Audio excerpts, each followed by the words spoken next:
நம்ம முன்னோர்கள் காலத்திலேருந்தே சரி, இந்த விழாக்கள் அப்படிங்கிறது இந்த நேரத்தில் நம்ம இந்த திருக்கார்த்திகை தீபத்தை பற்றின சில தகவல்களை நம்ம தெரிஞ்சுக்கணும். இந்த பர்வதராஜனுக்கு காட்சி கொடுத்தனால தான் நம்ம திருக்கார்த்திகை தீபமாக கொண்டாடிட்டு இருக்கோம் அப்படின்னு ஒரு வரலாறு இருக்கு. கரெக்டாக சரியாக 6 மணிக்கு அந்த மலை மேலே ஏற்றக்கூடிய அந்த திருவண்ணாமலை தீபத்தை நம்ம தரிசனம் பண்ணிட்டு அடுத்ததாக 6:05க்கு நம்மளோட வீடுகளில் விளக்கேற்ற தொடங்கலாம். குறைந்தபட்சம் வீடுகளில் 27 விளக்கு கண்டிப்பாக ஏற்றி வைக்கணும்.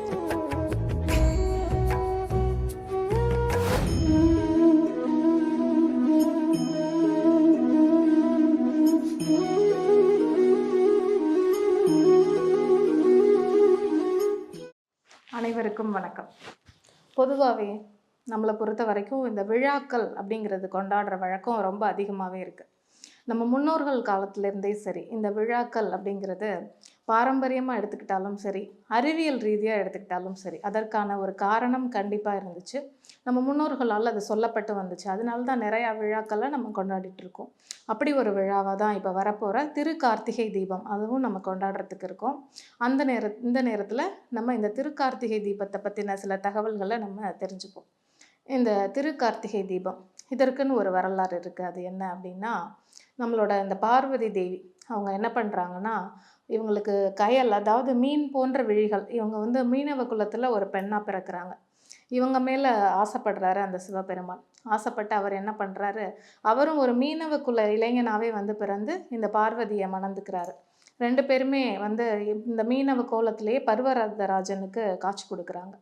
இந்த பர்வதராஜனுக்கு காட்சி கொடுத்தனால தான் நம்ம திருக்கார்த்திகை தீபமாக கொண்டாடிட்டு இருக்கோம் அப்படின்னு ஒரு வரலாறு இருக்குது. அதே மாதிரி இன்னொன்று என்ன இருக்குது, இன்னொரு வரலாறு எதுக்கு அப்படின்னு பார்த்தோம்னா, ஒரு விளக்கில் திரி ரொம்ப அழகாக எரிஞ்சிட்ருக்கு. அப்போ என்ன பண்ணுறாங்க, கொஞ்சம் விளக்கு எரிய கொஞ்சம் நேரம் கழித்து அந்த திரி உள்ளே போகுது. அப்போ அங்கே வர்ற ஒரு எலி, நல்ல இருட்டு, ஒரு அரண்மனையில் இது நடக்குது, நல்ல இருட்டு. அப்போ என்ன பண்ணுது, இந்த எலி திரியை இழுத்து சாப்பிட்றலாம், அந்த எண்ணெயோட நறுமணத்துக்காக வரும்போது பார்த்தா எலி இழுத்த வேகத்தில் திரி தூண்டப்பட்டு ரொம்ப அழகாக தீபம் ஜொலிக்க ஆரம்பிச்சிருது. இதை பார்த்த இறைவன் என்ன பண்ணுறாரு, நீ எலியாக இருக்க வேண்டியவன் இல்லை, நீ ஒரு மன்னனாக வாழ வேண்டியவன் அப்படின்னு சொல்லிட்டு அந்த எலிக்கு ஒரு விமோச்சனம் கொடுக்குறாரு. உடனே அந்த எலியும் மகாபலி சக்கரவர்த்தியாக வந்துடுது. வந்தோன்னே அதுக்கு ரொம்ப சந்தோஷம். ஆஹா, யாராலையும் பார்க்க முடியாத இறைவனோட உருவத்தை நம்ம பார்த்துட்டோம் அப்படின்னு சொல்லிட்டு சரின்னு சொல்லி அந்த மகாபலி சக்கரவர்த்தியும் வாழ்ந்துட்டு இருக்காரு. இவர் கொஞ்சம் ஆட்சி, அதிகாரம், பலம் எல்லாம் வர வர என்ன பண்ணுறாரு, அப்படியே பட்டாடை கீழே தரையில் உரசுற அளவுக்கு கோவிலுக்கு போயிட்டுருக்காரு. அங்கே கோவிலுக்கு போகிற வழியில் அங்கே கோவிலில் ஏற்றி வச்சிருக்கிற அந்த அகல் விளக்கு தீபத்தில் அவரோட அந்த பட்டாடை தீப்பிடிச்சி எரிய ஆரம்பிச்சிடுது. இவரோட ஆணவத்தை குறைக்கணும் அப்படிங்கிறதுக்காக கடவுள் அவரோட விளையாட்டை நிகழ்த்துறாரு. அப்போ என்ன ஆகுதுன்னா, உடம்பு ஃபுல்லாக தீ காயமாயிடுது.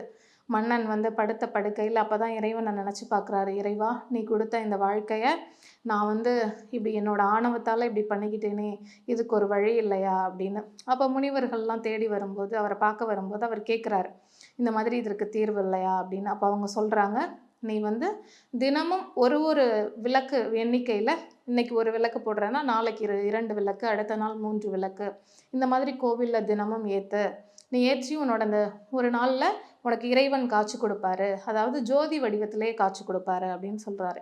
அதே மாதிரியே அவரும் தினம்தோறும் விளக்கை ஏற்றிட்டு வர்றாரு. அப்படி ஏற்றிட்டு வரும்போது தான் என்ன ஆகுதுன்னா, ஒரு நாள் இறைவன் ஜோதி வடிவத்திலே அவருக்கு காட்சி கொடுக்குறாரு. அதனால தான் நம்ம திருக்கார்த்திகை தீபம் அப்படின்னு கொண்டாடுறோம் அப்படின்னும் ஒரு வரலாறு இருக்குது. இது மட்டும் இல்லாமல் இந்த இறைவனோட அடியையும் முடியையும் காண யார் இருக்காங்க அப்படின்னு சொல்கிறப்ப, நாங்கள் இருக்கோம் அப்படின்னு ஒருத்தரும், இந்த பிரம்மா, விஷ்ணு எல்லாருமே நாங்கள் தான் உலகத்திலே பெரியவங்க அப்படின்னு சொல்லி ஒருத்தருக்கு ஒருத்தர் எல்லா விதமான போட்டிகளையும் போட்டுட்டு தேட போகும்போது, இறைவன் எல்லா வடிவத்திலையும் நான் இருந்தாலும் ஜோதி வடிவத்தில் காட்சி தர்றது தான் என்னோட ஒரு அளப்பரிய காட்சி அப்படின்னு சொல்லிட்டு எல்லாருக்கும் ஜோதி வடிவத்தில் தரிசனம் தரக்கூடிய நாளாகவும் இந்த திருக்கார்த்திகை தீபம் அப்படிங்கிறது இருக்குது. பொதுவாகவே இந்த தீபம் அப்படிங்கிறத நம்ம தினம்தோறுமே வீடுகள்லையோ கோவில்கள்லையோ ஏதோ ஒரு இடத்துல நம்ம ஏற்றிக்கிட்டு தான் இருக்கோம்.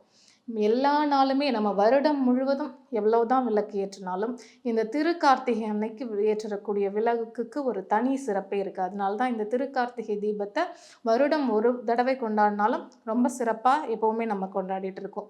அது மட்டும் இல்லாமல் இந்த தீபத்துலன்னு 3 வகைகள் இருக்குது. அதில் என்ன அப்படின்னா, ஒன்று வந்து குமாரலய தீபம். இது என்ன அப்படின்னா, முருகன் கோவிலில் இந்த கார்த்திகை அப்போ ஏற்றுறதுக்கு பேர் இந்த குமாரலய தீபம். அடுத்ததாக விஷ்ணு ஆலய தீபம். இது வந்து ரோஹிணி நட்சத்திரத்தில் வரக்கூடிய கார்த்திகை அன்னைக்கு விஷ்ணு கோவில்களில் ஏற்றுறது தான் இந்த விஷ்ணு ஆலய தீபம். அடுத்ததாக தான் இந்த கார்த்திகை மாதத்தில் வரக்கூடிய இந்த தீபம், இதுக்கு பேர் சர்வாலய தீபம் அப்படின்னும் இதற்கு ஒரு பெயர் உண்டு.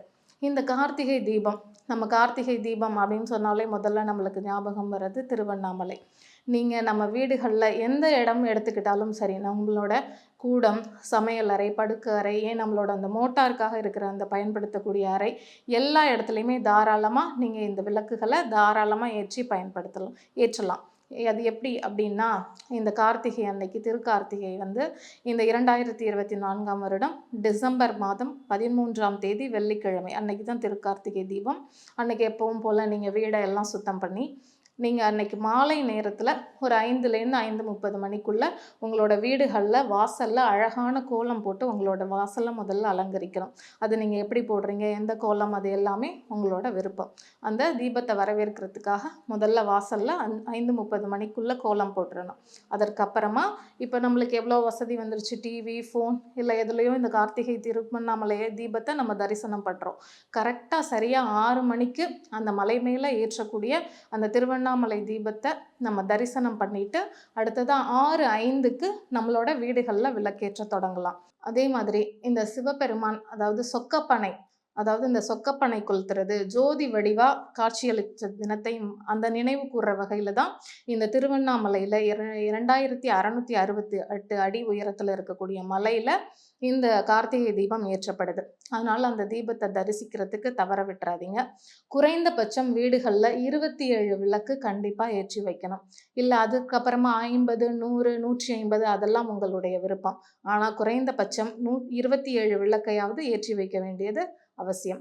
அதை எப்படி ஏற்றணும் அப்படின்னா, முதல்ல நம்மளோட வாசலில் கோலம் போடுறோம் இல்லையா, அந்த கோலத்தில் முதல்ல அந்த ஒரு விளக்கை ஏற்றணும். அதுக்கப்புறம் கோலத்திலேருந்து தொடங்கி நம்மளோட வாசல், அடுத்ததாக வீட்டோட நிலைவாசல்னு சொல்கிற பகுதி, இப்படி ஒரு இடமா அடுத்ததாக பூஜை அறை, நம்மளோட படுக்கை அறை, கூடம், எந்த இடமா வேணாலும் இருக்கலாம். நீங்கள் ஸ்டோர் ரூம்னு சொல்லி வைக்கிற இடமா கூட இருக்கலாம்.